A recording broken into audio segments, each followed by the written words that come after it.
Hello everyone, again welcome back. Today we are discuss about shelf life of medical equipments. Okay, तो बहुत सारे equipment जैसे कि हम I V set, I V cannula या बहुत सारी ट्यूबिंग्स होती हैं जो बॉडी में इंसर्ट करते हैं, तो उसकी सेल्फ लाइफ क्या होती है. ठीक है, मतलब कब तक हम बॉडी में उसको इंसर्ट करके रख सकते हैं. प्रॉपर एक टाइमिंग होती है हर चीज़ की. अगर उससे ज़्यादा होता है तो कई बार ऐसा होता है कि पेशेंट में बहुत सारे इन्फेक्शन होना स्टार्ट हो जाते हैं. कभी कभी ऐसा होता है कि पस बन जाता है. ठीक है, तो इसलिए इसका टाइमिंग जानना बहुत ज़रूरी है. बहुत बार ऐसा हो जाता है कि चीज़ें ब्लॉक हो जाए, जैसे I V set, I V cannula हो गया, ब्लॉक हो जाता है टाइम से पहले, तो उसको रिमूव कर देना. बट उसका अप्रोप्रिएट टाइम क्या होता है ये हमको जानना बहुत ही ज़रूरी है. ठीक है, चलिए देर ना करते फटाफट बात करते हैं. सबसे पहले नंबर 1 पे मैंने रखा है आई वी कैनुला. ठीक है, आई वी कैनुला मैंने सबसे नंबर 1 पे रख रखा है. आई वी कैनुला जो होता है उसकी जो टाइमिंग होती है वो होती है 72 to 96 आवर. मतलब 72 से 96 घंटे के अंदर जो हमको क्या करना होता है कि उसको चेंज करना होता है. ठीक है, अगर वो ब्लॉक नहीं हुआ तो. ठीक है, कई बार ऐसा हो जाता है कि पहले ही ब्लॉक हो जाता है. बहुत सारे पेशेंट ऐसे होते हैं जिनकी नसें अपने आप धीरे धीरे ब्लॉक होने लगती हैं, तो उनको हमको पहले ही चेंज करना होगा. लेकिन अगर जो है ब्लॉक नहीं होती हैं तो 72 to 96 आवर के अंदर हमको उसको चेंज कर देना होगा. और प्रॉपर हमको जब भी कैनुला में इंटा का जब भी हम इंसर्ट करते हैं तो उस पर डेट और टाइम जरूर मेंशन करें.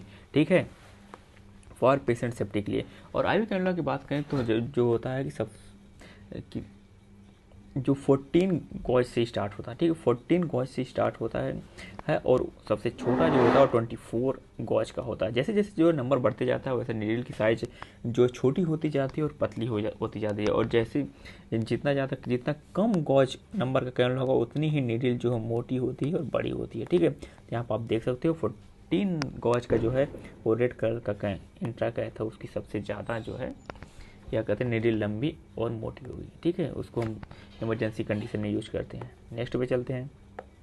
नेक्स्ट क्या, I V set. I V set को कई टाइप के होते हैं. ठीक है, तो सबसे पहले हम देख लेते हैं. यहाँ पे मैंने लिखा है giving set with no TPN. TPN क्या, टोटल पेरेंटल न्यूट्रिशन. ठीक है, टोटल पेरेंटल न्यूट्रिशन. अगर किसी को कोई न्यूट्रिएंट चल रहा है लाइक अमीनो एसिड चल रही है, एल्ब्यूमिन चल रही है या कुछ और चल रहा है, न्यूट्रिएंट कोई चल रहा है, तो हम क्या करते हैं और कितने टाइम में हम उसका आई वी सेट चेंज कर देंगे. और अगर न्यूट्रिशन नहीं चला तब कितनी देर में कर देंगे. यहाँ पे मैंने लिखा रखा है giving set with no TPN. No TPN में एवरी 7 डेज, मतलब 7 दिन के अंदर जो है हमको चेंज कर देना होगा आई वी सेट, अगर टीपीएन नहीं चल रहा कोई भी थी. ठीक है, अगर जनरली क्या होता है कि हम वैसे ही मतलब आई वी सेट जो होता है उसको जब रिमूव करते हैं पेशेंट के इंट्रा कहते हैं तो वैसे ही छोड़ देते हैं. बट हमको उसको प्रॉपर केयर करनी होगी, तब 7 डे में जो है एक रिमूव करेंगे. अगर प्रॉपर केयर नहीं करेंगे तो हमको उसको पहले ही रिमूव करना पड़ेगा, हटाना पड़ेगा, चेंज करना पड़ेगा.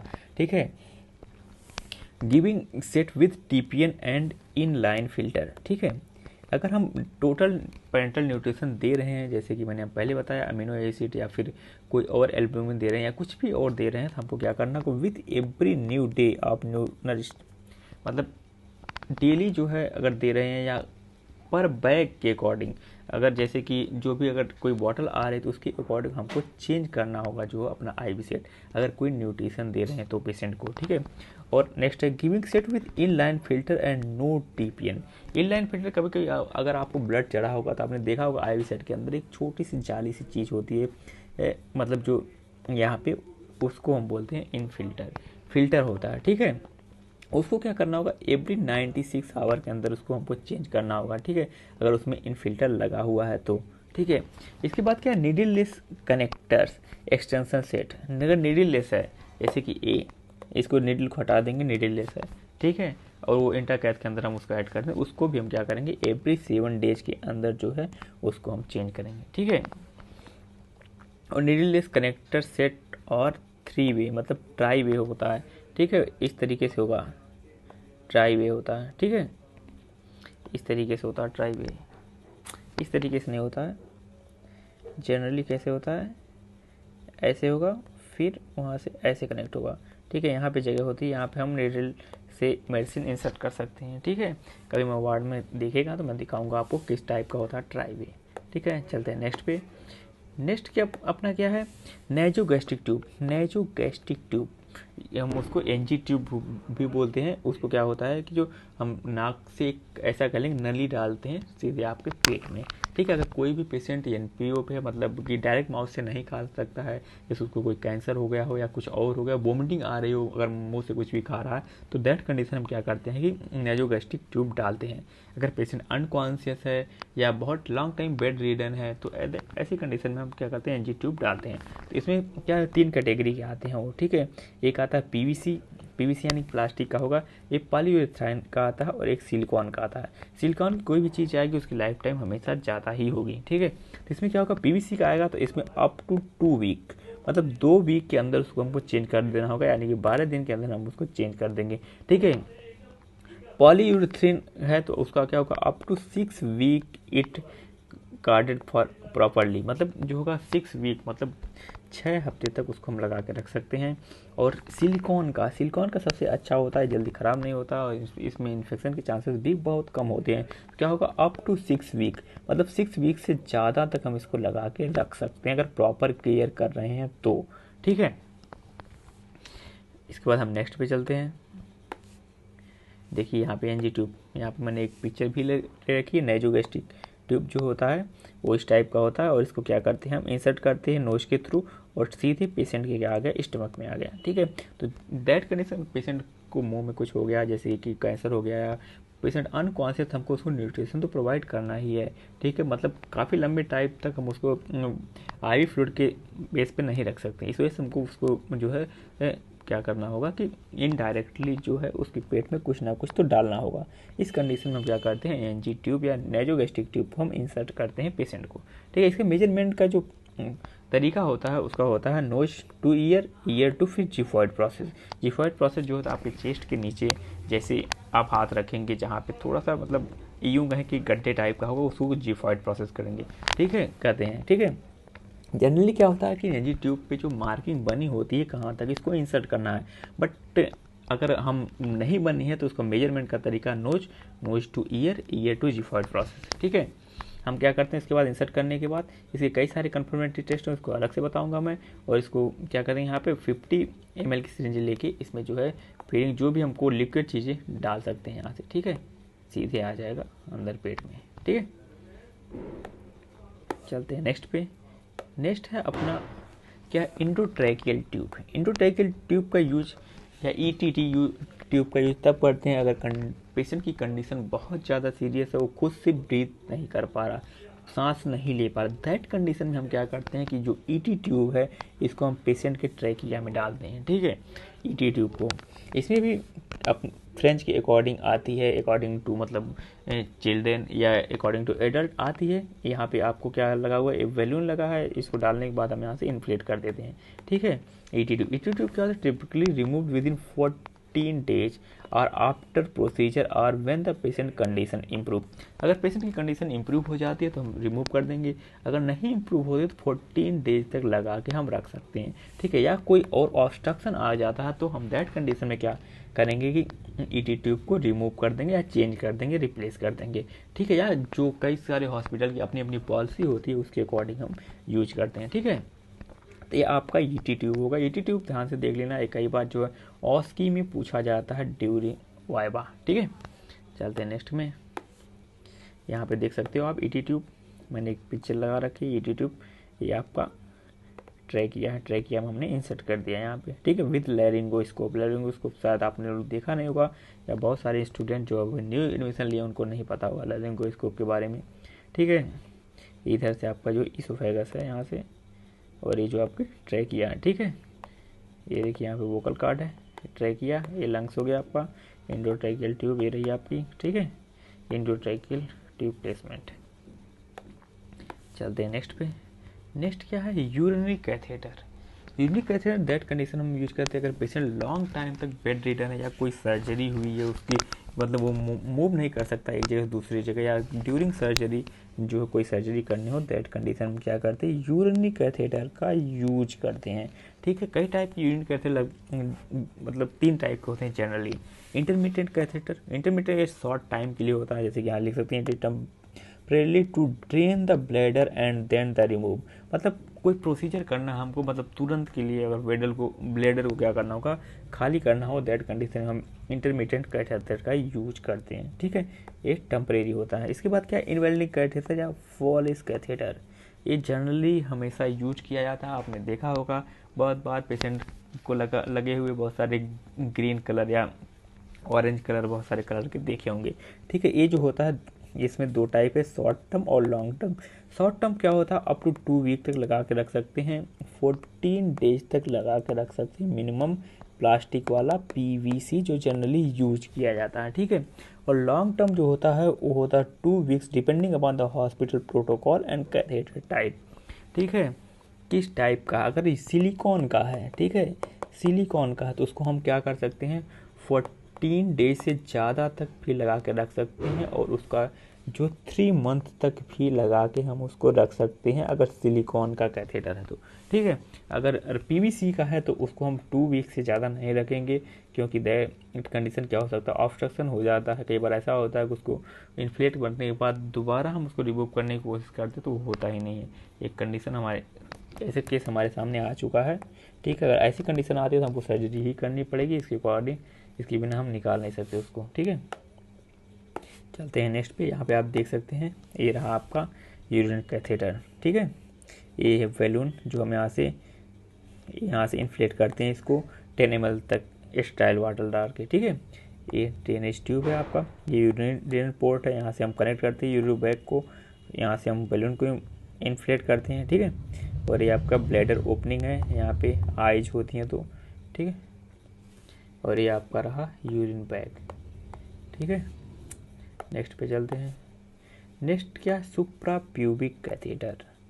सुप्रा प्यूबिक कैथेटर जो होता है उसको क्या करते हैं हम, कि जो अपनी पेल्विक बोन है, ठीक है, पेल्विक बोन के ऊपर जो है, ठीक है, वहाँ से हम इंसर्ट करते हैं डायरेक्ट कैथेटर को आपके ब्लैडर में। क्या होता है कि अगर दैट कंडीशन, ऐसी कंडीशन होती है कि हम यूरेथ्रा से यूरिनेट नहीं कर सकते, या कोई ऑब्स्ट्रक्शन हुआ हो, या कोई और कैंसरस प्रॉब्लम हो, लाइक प्रोस्टेट कैंसर हो, या कोई और कंडीशन हो, दैट कंडीशन में हम क्या करते हैं, सुप्रा प्यूबिक कैथेटर का यूज करते हैं। इसका लाइफ स्पेन जो होता है 4 to 6 वीक होता है। 4 to 6 वीक तक हम क्या कर सकते हैं, इसको यूज करके रख सकते हैं। ठीक, लगा के रख सकते हैं। ठीक है, नेक्स्ट पे चलते हैं। नेक्स्ट, बहुत सारे जो ड्रेनेज ट्यूब होते हैं, बहुत सारे सर्जरी के बाद क्या होता है कि बहुत सारी, मतलब थोड़ी थोड़ी ब्लीडिंग होती रहती है, तो उसको ड्रेन आउट करने के लिए बहुत सारी ट्यूब इंसर्ट की जाती हैं। उन ट्यूब्स की क्या लाइफ टाइम होती है। सबसे पहले यहाँ पे आता है आपका चेस्ट ट्यूब। चेस्ट ट्यूब होता है 7 to 14 डेज तक हम सेट करके रख सकते हैं। इसके बाद अलावा आता है डायलिसिस कैथेटर। डायलिसिस कैथेटर का जो यूज हम 3 to 6 मंथ तक कर सकते हैं इंसर्ट करके। इसके अलावा पेरीफेरली इंसर्टेड सेंट्रल कैथेटर, इसको जो हम क्या करते हैं 4 to 28 डेज तक इंसर्ट करके रख सकते हैं। ठीक है, इसके अलावा है drainage tube. Drainage tube chest में वही ऊपर वाला है, 3 to 40 डेज, या एब्डोमन में अगर इंसर्ट किया तो 7 to 21 डेज तक रख सकते हैं। यूरिन में अगर इंसर्ट किया 3 to 14 डेज तक कर सकते हैं। यूरिनरी बैग मोस्ट इंपॉर्टेंट है, मैंने यूरिन के साथ वहाँ पे नहीं बताया। अगर यूरिन बैग जो है लगा के रखते हैं, और यूरिन कैथेटर लगा तो यूरिन बैग लगेगा ही, उसको हम 40 to 30 डेज तक लगा के रख सकते हैं। उसके बाद हम उसको चेंज कर देंगे, नहीं तो बहुत सारे माइक्रोबियल और बैक्टीरियल इन्फेक्शन जो ग्रो करने लगते हैं वहाँ पे, और इसकी वजह से पेशेंट और बीमार हो सकता है। ठीक है, इस वजह से हम क्या करते हैं 40 to 30 डेज बाद उसको हम चेंज कर देते हैं। ठीक है, इसके बाद क्या है, नेक्स्ट क्या है, इसमें लेग बैग। लेग के पास जो है अगर बैग हम लगा कर रखते हैं उसको 5 to 14 डेज के अंदर चेंज कर देंगे। या बैली बैग जो होता है वो थोड़ा सा ऊपर पेट के पास जो लगा कर रखते हैं उसको 7 to 21 डेज के अंदर हम इसको चेंज करते हैं। ठीक है, इसके बाद क्या आता है आपका कैप मार्क्स लाइफ स्पेन। ये जो होता है अगर दैट कंडीशन में यूज करते हैं जब पेशेंट क्या करता है, खुद से सांस नहीं ले पाता, उसको फोर्सफुली ऑक्सीजन प्रोवाइड करते हैं, दैट कंडीशन में इसको हम यूज करते हैं। इसका क्या है, नेचुरल मार्क्स है अगर तो उसको 3 to 6 मंथ तक यूज कर सकते हैं। अगर फुल फेस मार्क्स है तो 6 to 12 मंथ तक यूज कर सकते हैं। या नेजल पिलो है तो उसको हम 3 to 6 मंथ तक यूज कर सकते हैं। या हाइब्रिड मास्क है तो उसको 6 to 12 मंथ तक हम इसका यूज कर सकते हैं। ठीक है, इसके बाद क्या आता है बाईपेप का जो होता है क्या, स्टैंडर्ड ट्यूबिंग टाइम जो होती है 6 to 12 मंथ होती है। हीटेड ट्यूबिंग की टाइम जो 3 to 6 मंथ होती है। और फ्लेक्सिबल ट्यूबिंग की जो टाइम होती है 6 to 12 मंथ होती है। ये जो मैं भी टाइम इसका बता रहा हूँ, एक कम्पिटिटिव एग्जाम के लिए भी काफ़ी इंपॉर्टेंट है, ठीक है। बाकी हमारे आस्की में पूछा जा सकता है, इसलिए ये काफ़ी इंपॉर्टेंट है। इसके बाद है ट्रेक्योस्टोमिक ट्यूब। ट्रेक्योस्टोम आपने कई बार देखा होगा, बहुत सारे पेशेंट ऐसे होते हैं जिनकी जो है नेक रीजन में कुछ सर्जरी करके कुछ प्लास्टिक सा डाल दिया जाता है, ठीक है। तो वहाँ से वो सांस ले रहे होते हैं, उसको हम ट्रेक्योस्टोमी बोलते हैं, ठीक है। उसे ट्रेकिया में हम कोई ट्यूब डाल देते हैं। अगर कोई ऊपर माउथ में कोई प्रॉब्लम या सांस नहीं ले पा रहा है ठीक से, तो दैट कंडीशन हम क्या करते हैं, ट्रेकिया में जो थोड़ी सी ओपनिंग करके वहाँ पे जो है एक ट्यूब डाल दी जाती है, उसको हम बोलते हैं ट्रेकियल ट्यूब या ट्रेक्योस्टोमिक ट्यूब। उसको जो हम इंसर्ट करके कितने दिन तक रखते हैं, 14 to 30 डेज तक इंसर्ट करके हम उसको रख सकते हैं, ठीक है। अगर गैस्ट्रोक्टोमिक ट्यूब अगर पेट में हम डालते हैं उसको कोई ट्यूब, ठीक है, अगर ऊपर इसोफेगस में कोई प्रॉब्लम हो गई, दैट कंडीशन में क्या होगा, पेशेंट को न्यूट्रिशन तो प्रोवाइड करना ही करना है, ठीक है। तो तब दैट कंडीशन में हम क्या करते हैं कि ट्यूब इंसर्ट करते हैं डायरेक्ट स्टमक में, ठीक है। उसको गैस्ट्रोस्टोमिक ट्यूब बोलते हैं। उसको हम कहाँ तक कब तक रख सकते हैं, 3 to 6 मंथ तक हम उसका क्या कर सकते हैं, इंसर्ट करके रख सकते हैं। इसके बाद क्या होता है, जेजुनोस्टोमिक ट्यूब। जेजुनम में ट्यूब अगर इंसर्ट करके रखते हैं तो उसको हम 3 to 6 मंथ तक रख सकते हैं, ठीक है। इसके बाद क्या है, एपिड्यूरल कैथेटर। अगर एपिड्यूरल कैथेटर की बात करें तो 3 to 7 डेज तक इंसर्ट करके रख सकते हैं, ठीक है। इसके बाद क्या है, लास्ट है हमारा ऑर्थोपेडिक डिवाइसेस। ऑर्थोपेडिक डिवाइसेस जो होती हैं उसको हम कितने दिन तक इंसर्ट करके रख सकते हैं, या अगर एक्सटर्नल फिक्सेटर है। कई बार ऐसा होता है कि बोन्स जो कई जगह से टूट जाती है, बहुत जगह से, तो हमको स्क्रू से और फिक्सेटर से उसको फिक्स करना पड़ता है। तो दैट कंडीशन क्या करते हैं कि एक्सटर्नल फिक्सेटर या इंटरनल फिक्सेटर या पोस्थेटिक जॉइंट में यूज करते हैं। तो दैट कंडीशन क्या होता है, एक्सटर्नल फिक्सेटर जो होता है वो 2 to 6 वीक तक लगा के रखते हैं। इंटरनल फिक्सेटर जो होता है 6 to 12 वीक तक लगा रखते हैं। और पोस्ट स्टैटिक जॉइंट्स जो होते हैं उसको क्या होता है 10 to 20 डेज तक लगा के रखना पड़ता है, ठीक है। तब जाके बोन जॉइंट होते हैं। ये आज का हमारा लास्ट था, ठीक है। मैक्सिमम चीज़ें मैंने कवर कर दी, सब चीज़ों की क्लैरिफिकेशन, बट कोई चीज़ अगर रह जाती है नेक्स्ट वीडियो में उसको कवर करेंगे। और हाँ, अगर वीडियो पसंद आए तो प्लीज़ लाइक करना, और अभी तक चैनल को सब्सक्राइब नहीं किया है तो सब्सक्राइब कर लेना, क्योंकि बहुत सारी चीज़ें स्टार्ट होने वाली हैं, ठीक है। तो मिलते हैं नेक्स्ट वीडियो में, थैंक यू।